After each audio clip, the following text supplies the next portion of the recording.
June 4, 1942. Flagship Akagi, 1st Air Fleet, north of Midway Atoll in the Pacific Ocean.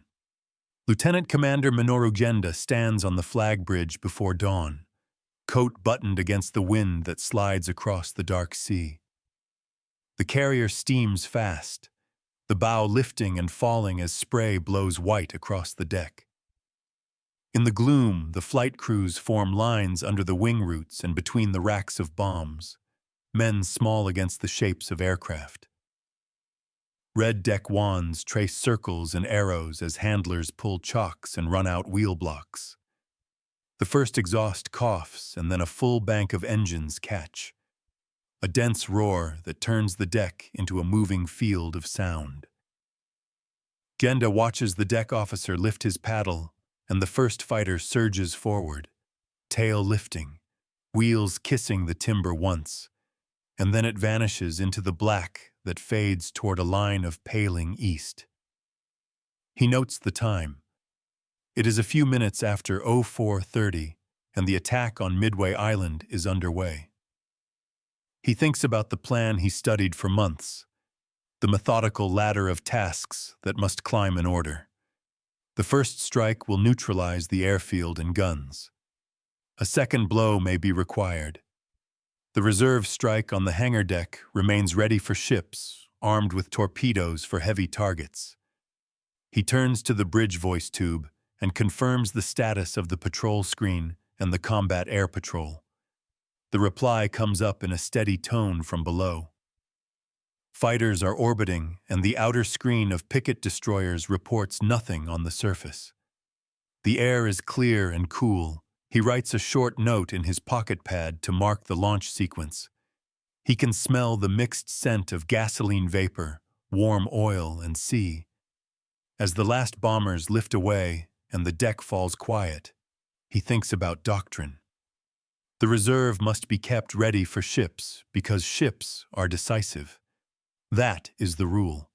He knows that rules cannot see beyond the horizon, and that reconnaissance must fill that void. The cruisers Tone and Chikuma have launched search planes.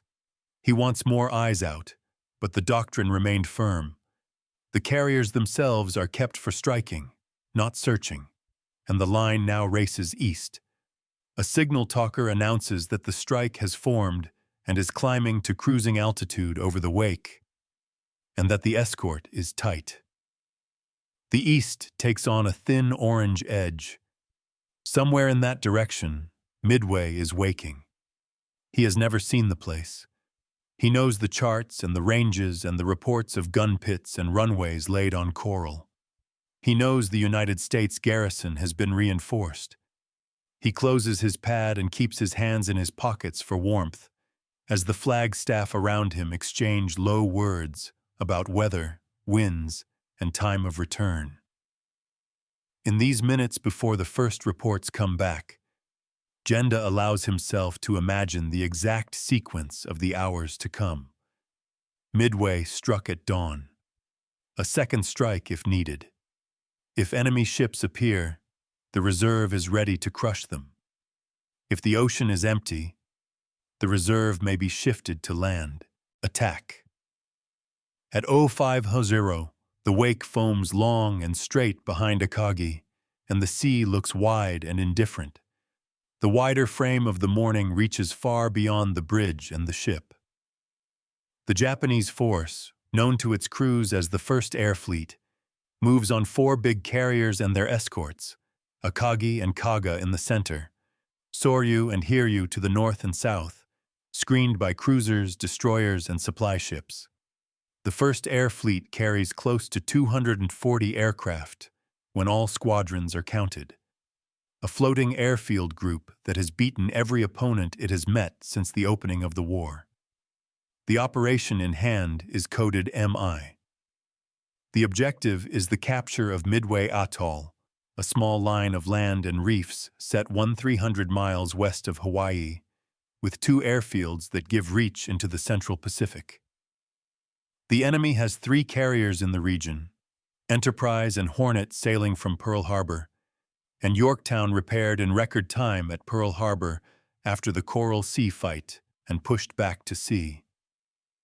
On Midway itself, the United States has placed Marine Corps fighters and dive bombers, Army bombers that can carry heavy loads from distant fields, and Navy patrol planes that range far in search arcs.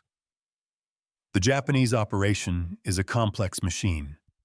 One arm approaches the Aleutians to draw American attention north. A main body of battleships and heavy cruisers trails far behind the carrier force, too distant to help in a morning fight. The carrier force relies on timely scouting to match doctrine with reality. 7 long-range search planes from the cruisers have been tasked to sweep the sector ahead. Their arcs cover broad water, but the coverage leaves a gap. The carriers themselves send only a small number of scouts, because every aircraft held back for scouting is an aircraft not held ready to strike. Weather is fair with scattered clouds that can hide a task group under the right angle of sunlight and haze. The American carriers have left Pearl Harbor under radio silence and are somewhere east of Midway, a fact known to the American commanders and guessed by no one in the Japanese fleet with any precise confidence. From before dawn, Midway-based patrol boats and PBY flying boats have left to search, and one of them will sight the Japanese carriers after sunrise. The numbers that frame any decision today are not hard to read. 4 Japanese carriers with around 72 fighters, 72 torpedo bombers, and 108 dive bombers give or take a handful for serviceable condition. 3 are American carriers with around 80 fighters and 140 strike aircraft in total. Midway itself can put dozens of aircraft into the air, though many are older models. The Japanese have a record of coordinated strikes that broke warships at Pearl Harbor and in the Indian Ocean. The Americans have learned and adapted and will throw every aircraft they can find at the carrier formation once it is located. Around these facts, the plan turns on timing. If Midway's airfields are smashed at dawn and the Japanese carriers keep their reserve ready for ships, any American task force found by scouts can be hit quickly. If the reserve is shifted to bombs for land attack, precious minutes will be lost if the enemy appears on the water. This is the hinge.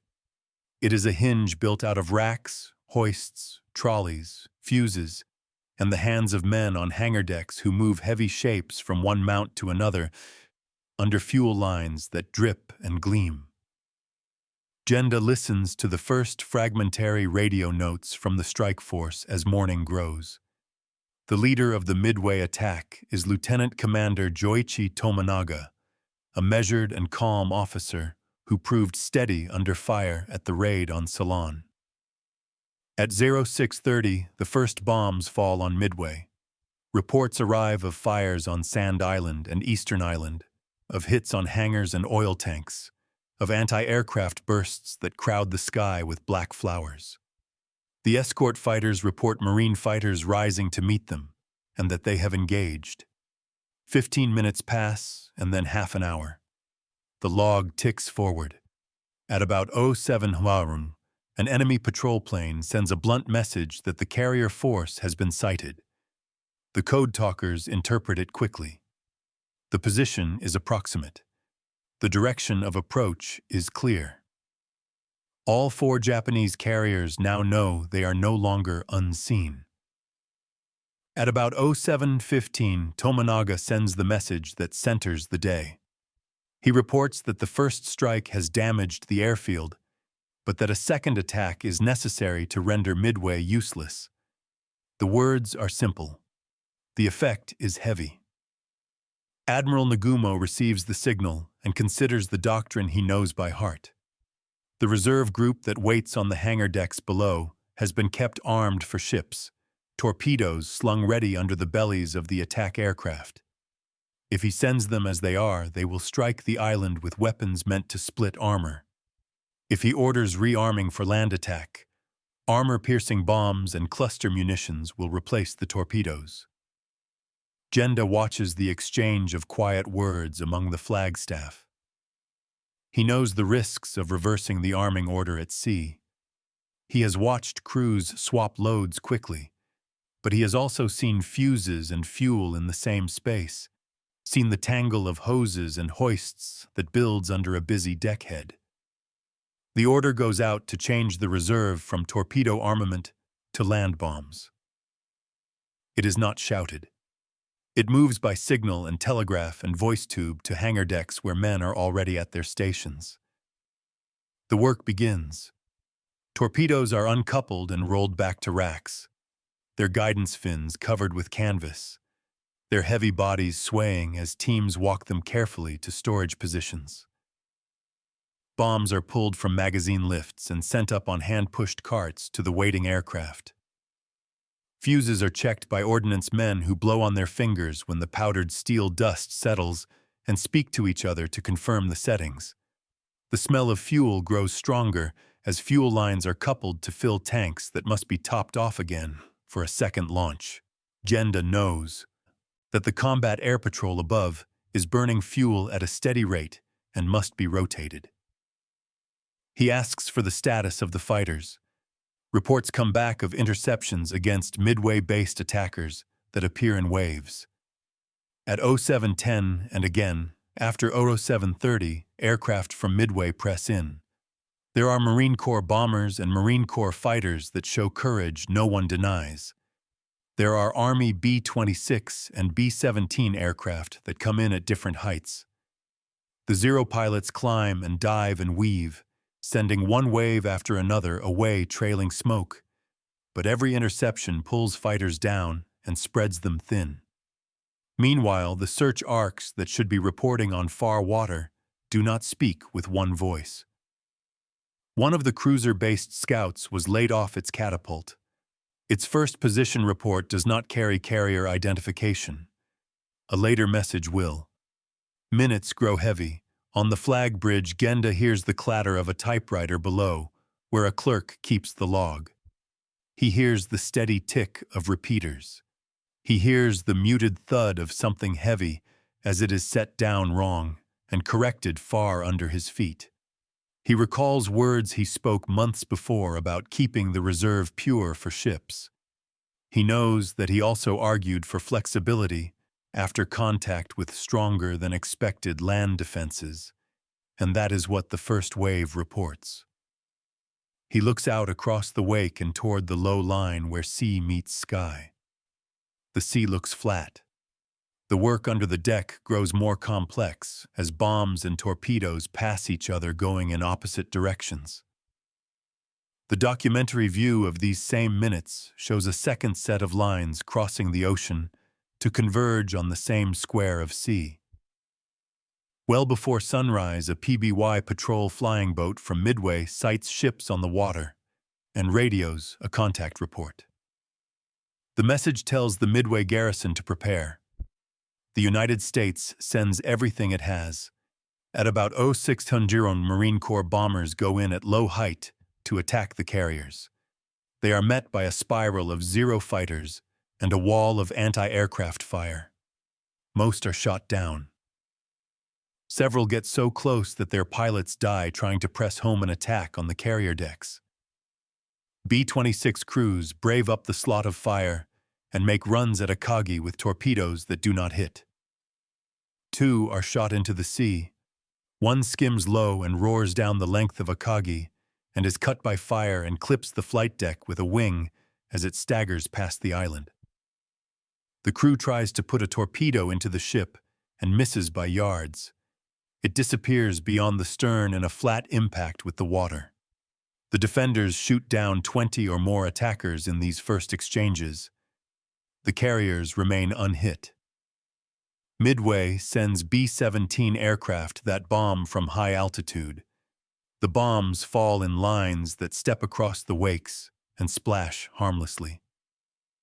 Every one of these attacks has an effect, even when no bomb touches a ship. They pull fighters down and force the carriers to turn sharply and to keep their decks clear while dangerous approach runs are beaten off. They fix Japanese attention inward, while the longer approach of the American carrier strikes develop. 3 United States torpedo squadrons fly from the carriers Yorktown, Enterprise, and Hornet. VT-8 from Hornet will attack without fighter escort because the fighters and the dive bombers do not maintain contact through cloud and wind shifts. Their commander, Lieutenant Commander John Waldron, will press his men at low height across many miles of sea and bring them upright and level into the line of fire of every gun and every fighter that can turn to face them. They will all be shot down. 1 man will be recovered. VT-6 from Enterprise and VT-3 from Yorktown will also attack at low height with slow aircraft that must fly straight to release. They will be cut down as well. The loss tallies are terrible, but because these squadrons come in at different times, fighters remain down low, ammunition is spent in bursts and climbs, and pilots push themselves to the point where their arms shake from control pressure. Above this moving fight, 2 groups of dive bombers from Enterprise and a group from Yorktown struggle to find the enemy through a broken sky. The Enterprise group under Lieutenant Commander Wade McCluskey reaches the estimated intercept line and finds nothing. He searches. He sees a thin white thread on the sea and identifies it as the wake of a Japanese destroyer running fast. He reasons that a destroyer at such speed must be trying to return to the main body and follows the wake like a trail. The decision is one officer's choice in a sky of scattered cloud and sun glare.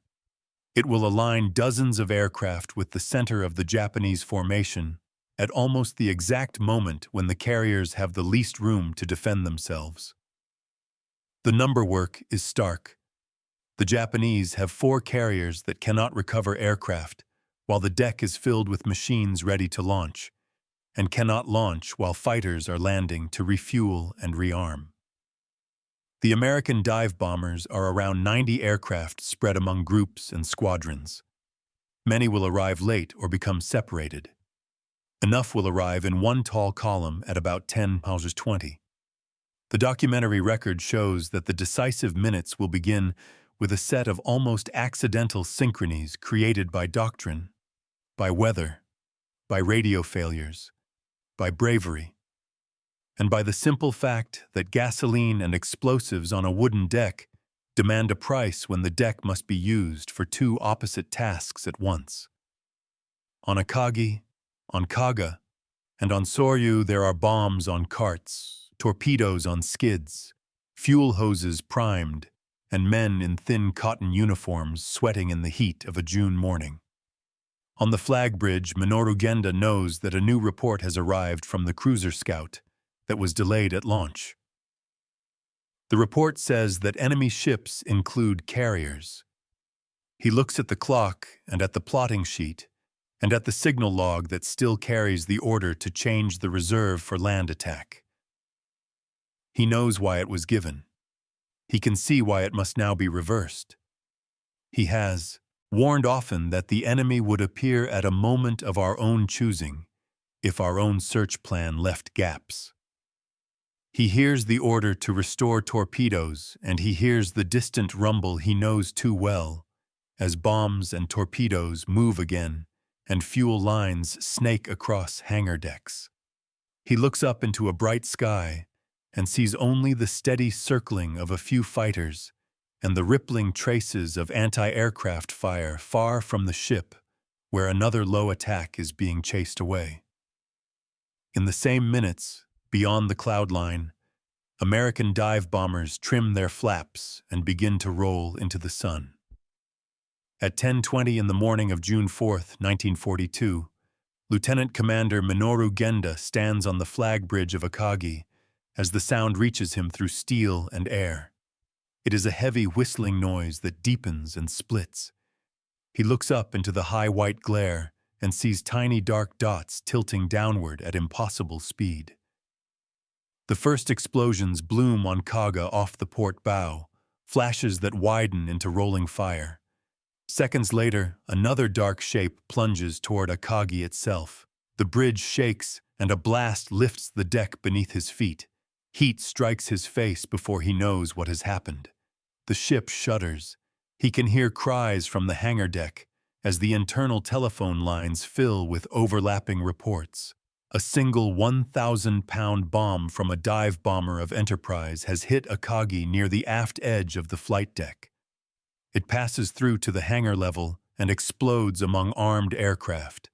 In the seconds that follow, the ship fills with flame.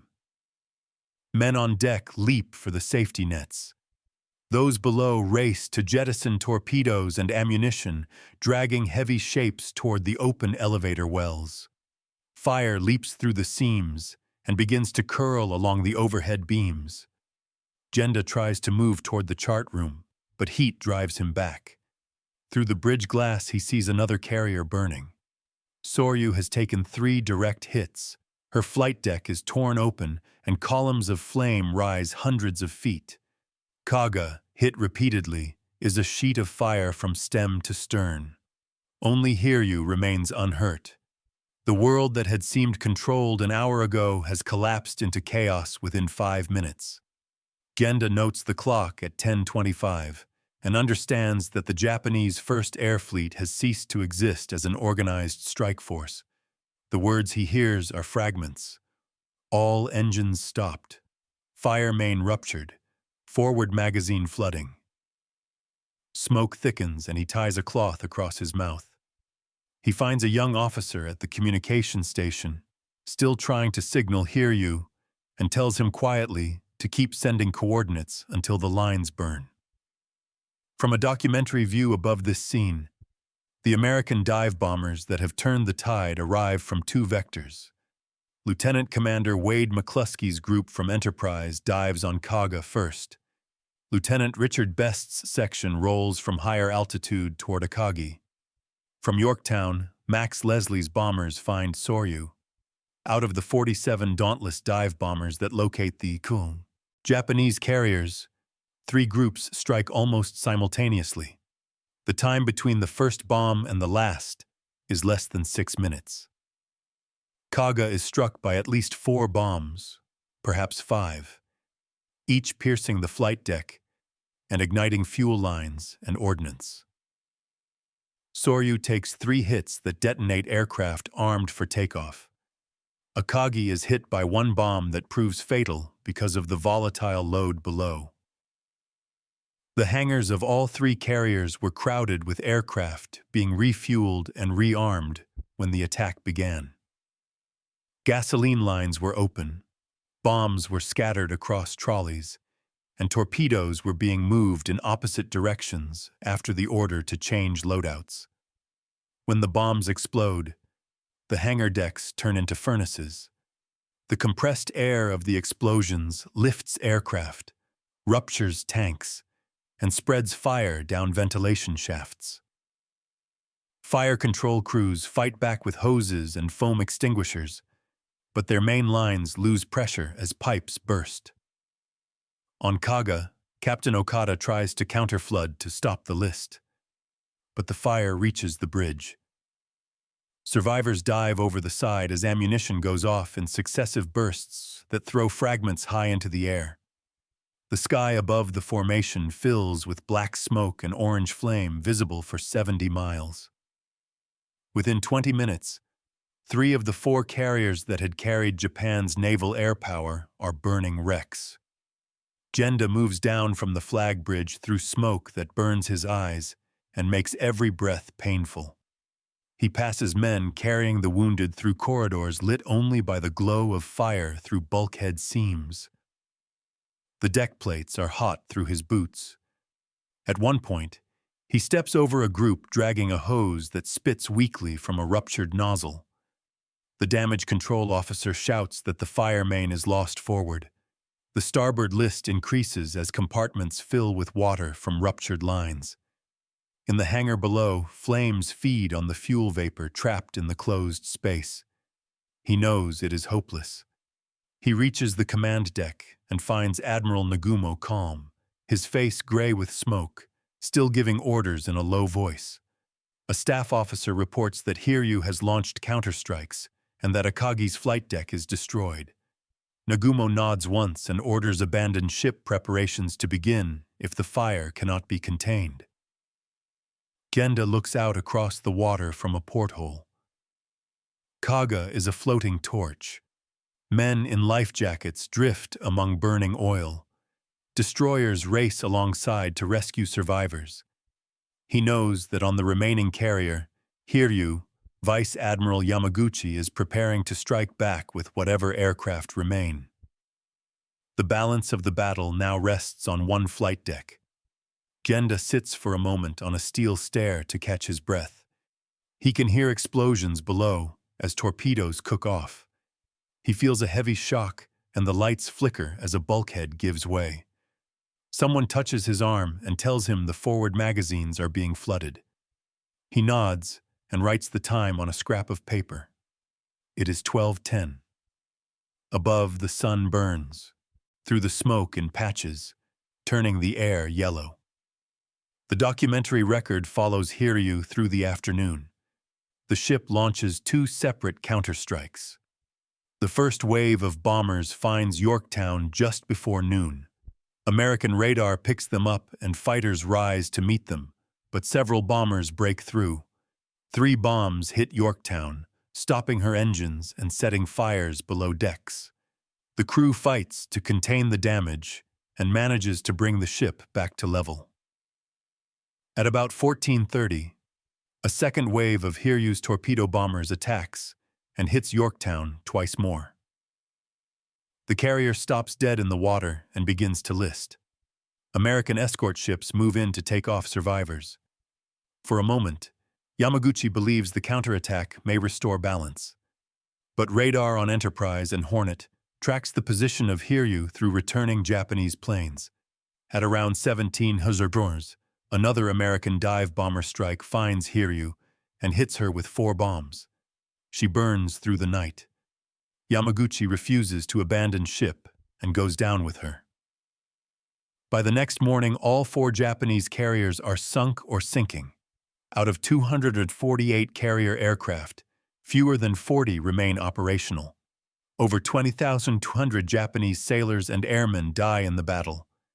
The American loss is 1 carrier, 307 men, and 150 aircraft. When Genda is pulled from the water by a destroyer near midnight, Akagi still burns behind him. He watches the glow fade as the ship is scuttled at dawn.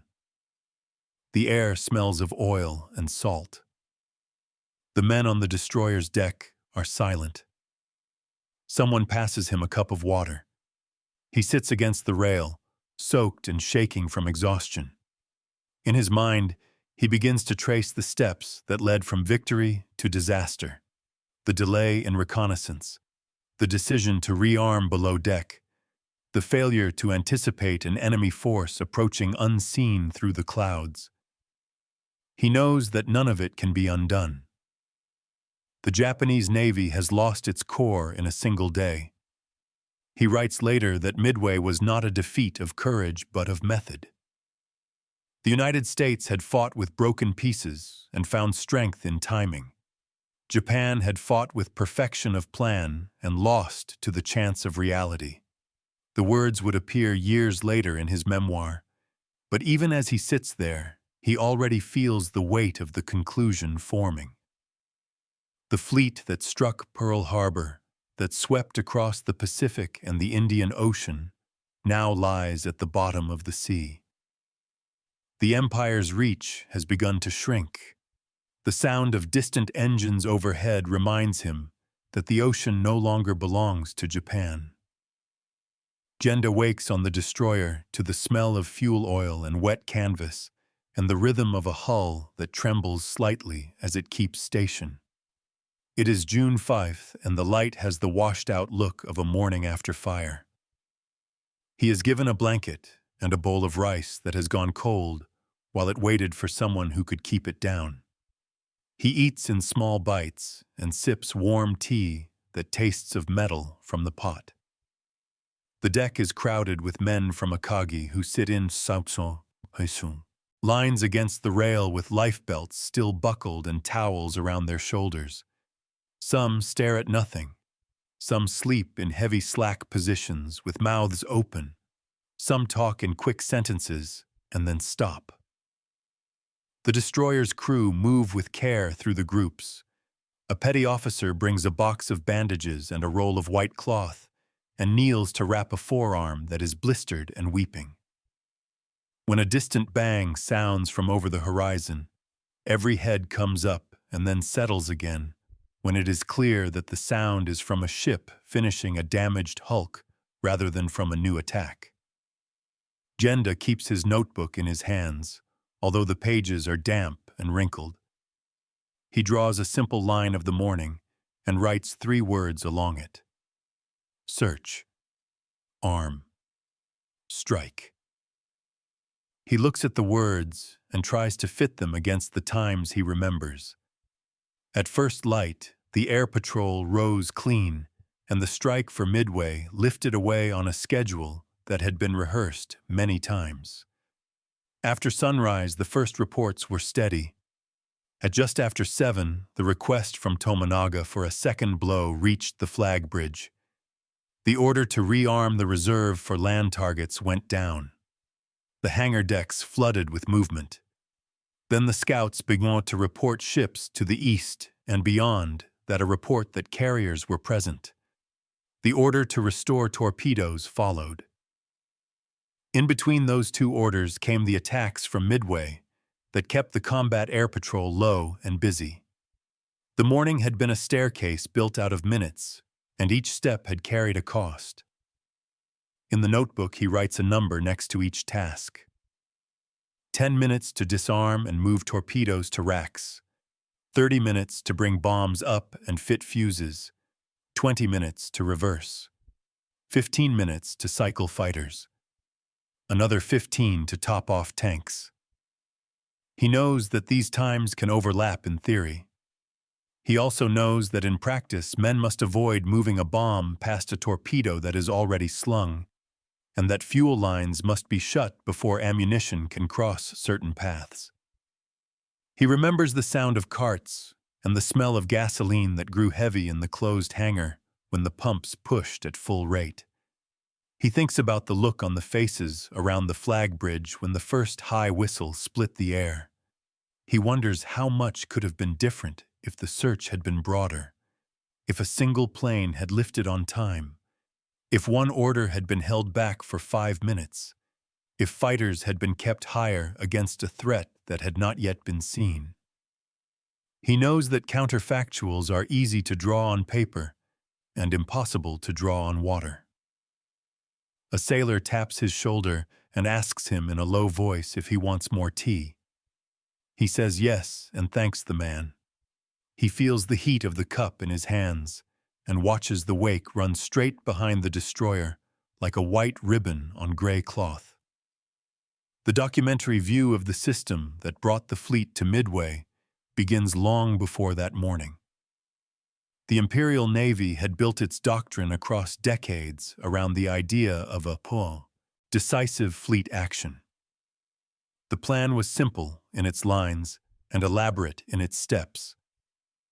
Drawing the enemy into waters of Japan's choice, reducing the enemy with submarines and aircraft, and finishing with battleships in a single final exchange. Carriers had been added to this doctrine as the reach of aircraft grew. The early raids on Pearl Harbor and across the Indian Ocean appeared to confirm that aircraft at sea could serve as the long arm that softened the opponent before the decisive blow. The first air fleet was built to serve that role. It had trained to mass its strikes with tight timing that put torpedoes and bombs on a target within minutes of each other. It had drilled to recover and relaunch at tempo, and had scored victories that made that tempo feel like the natural rhythm of war at sea. The system also carried habits that made sense in some waters and in some fights, but carried risks when the opponent could bring pressure at the right time. Japanese carriers did much of their fueling and arming in the enclosed hangar, rather than on the open flight deck. Aircraft were struck below to be readied, where pumps and fuel lines kept tanks full and where bombs and torpedoes were staged on wheeled dolly carts. This practice kept decks clear for launch and recovery and protected men and machines from weather. It also concentrated fuel vapor and ordnance in closed spaces that, if hit, would become blast chambers. Fire mains and foam systems existed, and crews trained hard. But the safety culture accepted fuel operations and arming in the hangar as a normal state. American carriers often armed and fueled on deck instead, which more easily vented fumes and reduced the chance of sympathetic detonations below. Japanese carriers had armor and were not fragile toys, but their protection did not include heavy armored hangar sides. The elevator wells and the vents acted as chimneys when fire began. This contrast is not a moral judgment. It is a technical choice that has consequences once a bomb reaches the hangar with armed aircraft below. Alongside these material facts sits the approach to scouting. The carriers were kept as pure strike platforms. Cruisers and seaplane tenders launched long-range float planes from catapults to sweep the ocean. The logic was to preserve every fast carrier aircraft for combat.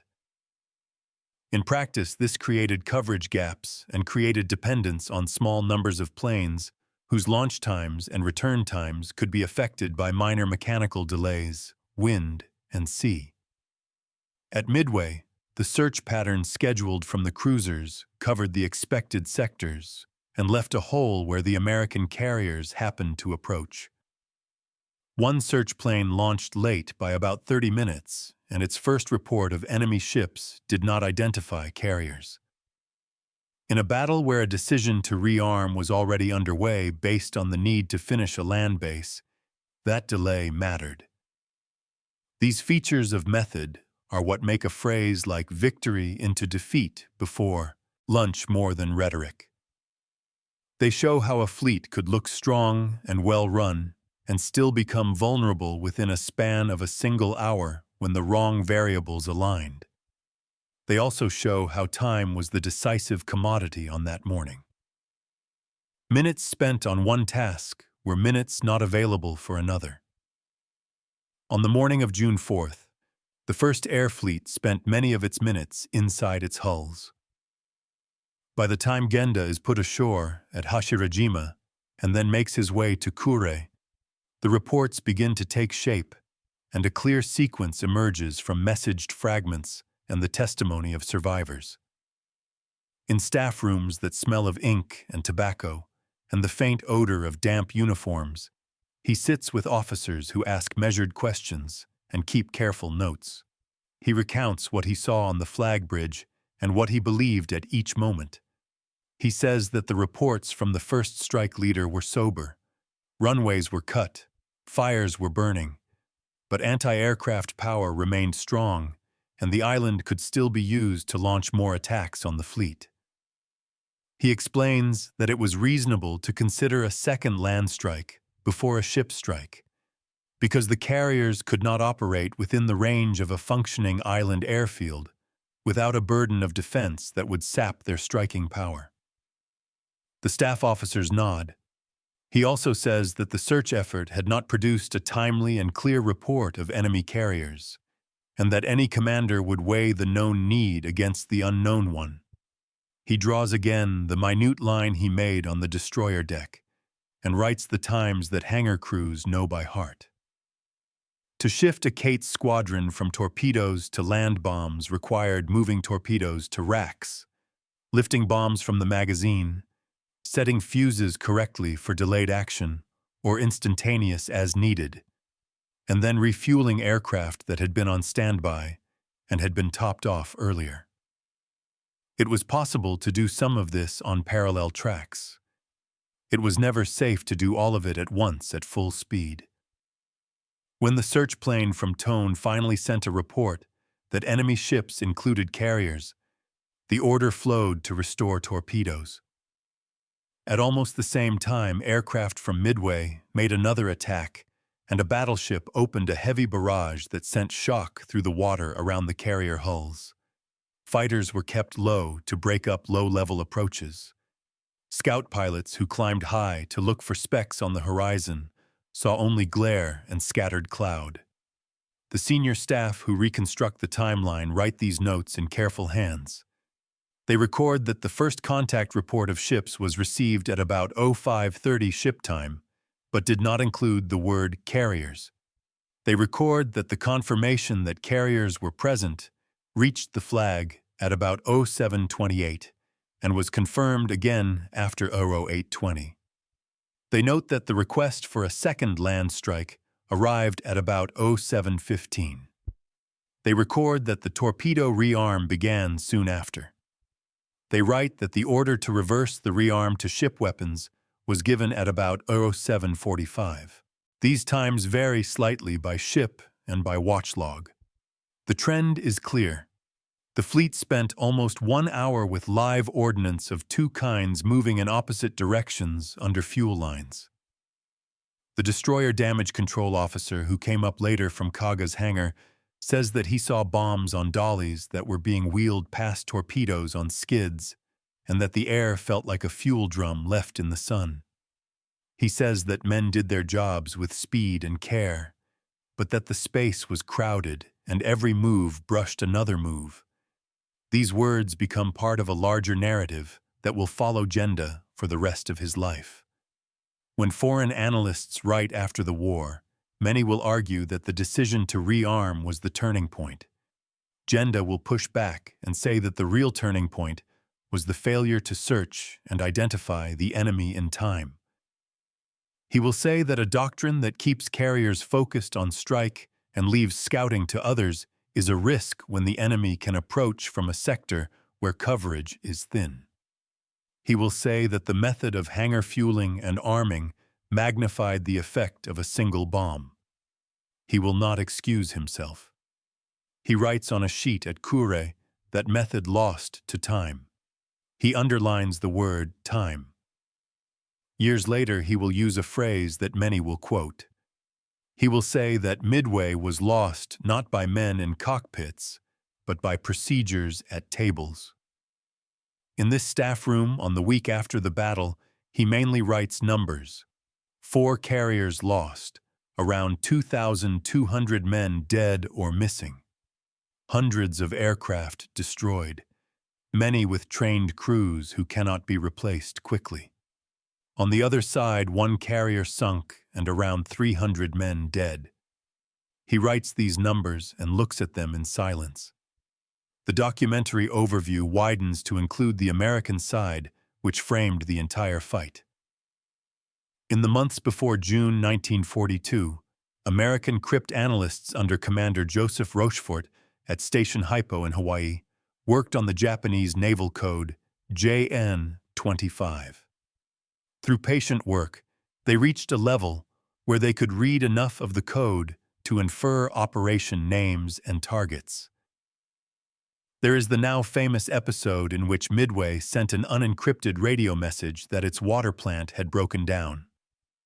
When an intercept described that target as short of water, Admiral Nimitz had his confirmation that the operation called MI was aimed at Midway. Nimitz then made the choice to concentrate his carriers to meet the attack. Yorktown had been damaged at the Coral Sea. She was brought into Pearl Harbor, and crews worked around the clock to make her fightable in under 3 days. She sailed with Enterprise and Hornet, with air groups that were a mix of veteran and new. American commanders had radar to provide early warning. They had combat air patrol procedures that had improved since the first months of the war. They still made mistakes.